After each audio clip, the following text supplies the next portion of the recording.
So hello friends, welcome back to my channel Meenachari creations. ఈరోజు video వచ్చేసి ప్రెగ్నెన్సీలో ఉన్నప్పుడు బెడ్ రెస్ట్ ఎలాంటి టైంలో తీసుకోవాలి అండ్ ఎవరెవరికి బెడ్ రెస్ట్ అనేది సజెస్ట్ చేస్తూ ఉంటారు డాక్టర్స్ అనే దాని గురించి ఈరోజు వీడియో. సో ఇంకా బెడ్ రెస్ట్ గురించి నాకు ఈ మధ్య కామెంట్ వచ్చిందనమాట. రీసెంట్గా నిన్ననే వీడియో పెట్టాను కదా, బెండ్ అయితే ఏమవుతుంది అనేసి. సో ఆ వీడియోలో ఒక కామెంట్ వచ్చింది. సో నాకు అంతకుముందు ఒక 2 అబార్షన్స్ అయ్యాయి, నేను ఇప్పుడు బెండ్ అయ్యి చిన్న చిన్న పనులన్నీ చేసుకుంటున్నాను, చేసుకోవచ్చా అని కామెంట్ వచ్చింది.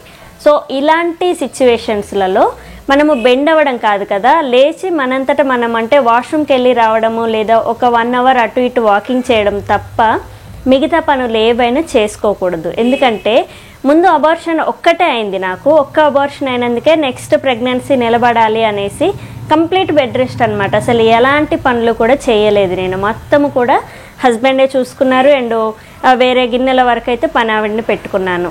అండ్ ఇలా మనము బెడ్ రెస్ట్ ఒక్క అబార్షన్ అయినందుకే నాకు ఎంత భయం వేసిందంటే కంప్లీట్గా బెడ్కి నేను అతుక్కుపోయే అంతగా బెడ్ రెస్ట్ తీసుకున్నాను. కానీ మీకు ఆల్రెడీ 2 అబార్షన్స్ అయ్యాయి అండ్ థర్డ్ది కూడా ఇప్పుడు రిస్క్లో ఉంటారనమాట. ఖచ్చితంగా మీరు 100కి 100% బెడ్ రెస్ట్లోనే ఉండాలి. చిన్న చిన్న పనులు కూడా, అవి కూడా అన్నం పెట్టుకొచ్చుకొని కూర్చొని తినడము అండ్ మధ్యాహ్నం టైంలో కాసేపు చైర్లో కూర్చోవడం అండ్ ఈవినింగ్ టైంలో ఒక్క పావు గంట అలా వాకింగ్ చేయడం అండ్ స్నానం ఒక్కసారి చేయడం, ఇలాంటి పనుల వరకే, వాష్రూమ్కి వెళ్ళి రావడం వరకే మీరు చేసుకోవాలి. సో ఇంతకు మించి మీరు ఎలాంటి పనులు చేయొద్దు. బెండ్ అవ్వడం అయితే అస్సలు బెండ్ అవ్వద్దు అనమాట. సో నిన్న చెప్పిన వీడియోలో నార్మల్గా ప్రెగ్నెన్సీలో ఉన్న వాళ్ళకి బెండ్ అవ్వచ్చు అనమాట. బెడ్ రెస్ట్లో ఉన్న వాళ్ళు మాత్రం చాలా జాగ్రత్తగా ఉండాలి. సో బెండ్ అయ్యి చిన్న చిన్న పనులు చేయడం, బట్టలు ఉతికేయడం, గిన్నెలు తోమడం, ఇంకా బెండ్ అయ్యి ఇల్లు ఊకడం, ఇలాంటివన్నీ ఏవి కూడా చేయకూడదు. సో ప్రెగ్నెన్సీలో ఒక అబార్షన్ అయిందంటే లేదంటే 2 అబార్షన్లు అయినాయి అంటే ఖచ్చితంగా బెడ్ రెస్ట్ అనేది మీకు అవసరం.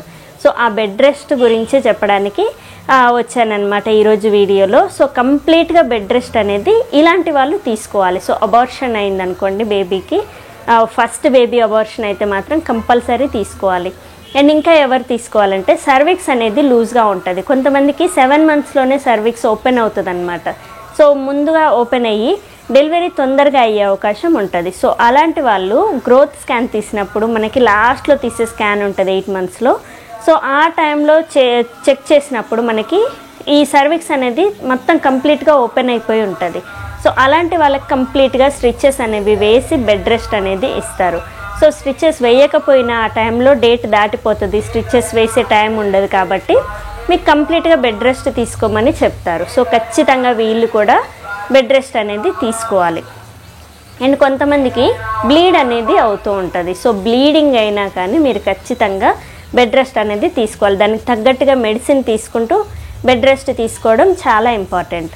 అండ్ కొంతమందికి మామూలుగా బేబీ ఏంటంటే బేబీకి మాయ అనేది కొంచెం జారినట్టుగా బ్రీచ్ అంటే బేబీ మామూలు పొజిషన్లో ఉంటుంది, మాయ అనేది కిందికి ఉంటుంది అనమాట.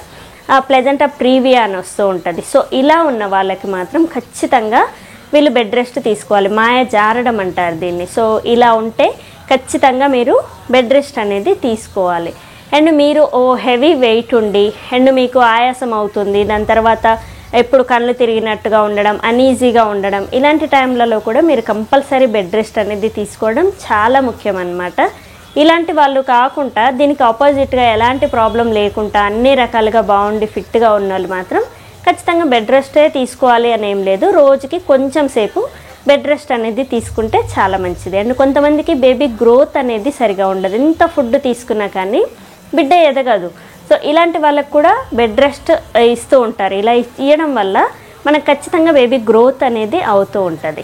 అండ్ ప్రెగ్నెన్సీలో మధ్యాహ్నం టైంలో ఒక 2 అవర్స్ మీరు నిద్రపోయారనుకోండి, బేబీ గ్రోత్ కూడా చాలా బాగా పెరుగుతూ ఉంటుంది. అందుకే ఎక్కువగా పడుకోకూడదు, కానీ మధ్యాహ్నం ఒక 2 అవర్స్ మీరు పడుకొని ఇంకా నైట్ టైం తొందరగా పడుకొని పొద్దున్నే తొందరగా లేసే వాళ్ళకి కూడా బేబీ గ్రోత్ బాగుంటుంది, మీరు యాక్టివ్గా ఉంటారు అండ్ బేబీ కూడా యాక్టివ్గా ఉంటుంది. సో ఇలాంటివన్నీ జాగ్రత్తలు మీరు ఖచ్చితంగా తీసుకోవాలి.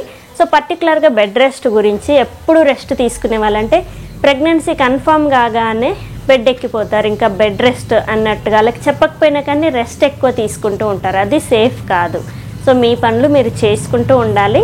అండ్ ఒక 3 months 4 months రెస్ట్ తీసుకున్నా కానీ తర్వాత నుంచి అయినా మీరు మీ పనులు మీరు చేసుకోవడానికి ట్రై చేయండి. దీనివల్ల నార్మల్ డెలివరీ అయ్యే అవకాశం ఎక్కువగా ఉంటుంది. కానీ ఈ పర్టికులర్గా బ్లీడ్ అయ్యే వాళ్ళు, ప్లెజెంటా ప్రీవియా ఉన్న వాళ్ళు, అండ్ సర్విక్స్ లూజ్గా ఉన్న వాళ్ళు, అండ్ ట్విన్స్ ఉంటారు చూడండి, బేబీ బరువు ఎక్కువగా ఉంటుంది కాబట్టి వాళ్ళకి ఎలాగో సిజేరియన్ అవుతుంది. సో వీళ్ళు కూడా రెస్ట్ తీసుకోవాలి. బేబీ గ్రోత్ ఉన్నదానికంటే ఎక్కువగా ఉంటే కూడా వాళ్ళు మొయ్యలేరు అనమాట బేబీని. అలాంటి వాళ్ళు కూడా రెస్ట్ తీసుకోవచ్చు.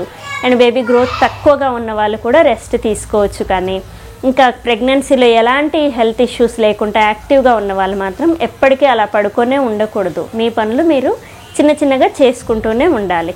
సో నేను చెప్పిన ఇలాంటి వాళ్ళు మాత్రమే బెడ్ రెస్ట్ కంప్లీట్గా తీసుకోవాలి. అండ్ నాకు వచ్చిన కామెంట్లో ఉన్న అమ్మాయి మాత్రం నేను ఆల్రెడీ రిప్లై ఇచ్చాను. ఆ అమ్మాయికి మాత్రం బెడ్ రెస్ట్ కంప్లీట్గా ఉండాలి. సో ఇది చూసైనా తను కొంచెం మోటివేట్ అవుతుంది. అండ్ నా ఎక్స్పీరియన్స్ చెప్తేనన్నా తను ఇది అవుతుంది. నేనైతే పొద్దున్న నుంచి సాయంత్రం వరకు ఫస్ట్ బేబీ అప్పుడు అసలు బెడ్కే నా బాడీ అతుక్కపోయిందా ఏంటి అన్నట్టుగా అంతగా రెస్ట్ తీసుకునేదాన్ని. అంటే స్ట్రైటే మళ్ళీ పడుకునేది, ఒక్కొక్కసారి లెఫ్ట్కి తిరిగేదాన్ని, కానీ ఎక్కువగా స్ట్రైట్గా పడుకొని కాళ్ళ కింద పిల్లోస్ వేసుకొని పడుకునేదాన్ని. సో బెడ్ రెస్ట్లో ఉన్న వాళ్ళు కాళ్ళ కింద పిల్లోస్ వేసుకొని పడుకోవడం చాలా ఇంపార్టెంట్ అనమాట. సో ఖచ్చితంగా ఇలాంటి జాగ్రత్తలన్నీ తీసుకోవాలి. అండ్ నా ఎక్స్పీరియన్స్ చెప్తేనైనా మీకు కొంచెం అవేర్నెస్ వస్తుంది అనేసి నేను ఈ వీడియో అనేది ఇంత క్లియర్గా ఎక్స్ప్లెయిన్ చేస్తున్నాను. సో చూసారు కదా ఈరోజు వీడియోలో ప్రెగ్నెన్సీలో ఉన్నప్పుడు బెడ్ రెస్ట్ అనేది ఎవరెవరికి అవసరం, అండ్ బెడ్ రెస్ట్ ఎలా తీసుకోవాలి, ఎలాంటి వాళ్ళు రెస్ట్ తీసుకోకూడదు అనే దాని గురించి ఇవన్నీ డౌట్స్ మీకు క్లియర్ అయ్యాయని అనుకుంటున్నాను. సో చూసారు కదా ఈరోజు video. And thank you. Please subscribe my channel Meenachari creations. Thank you.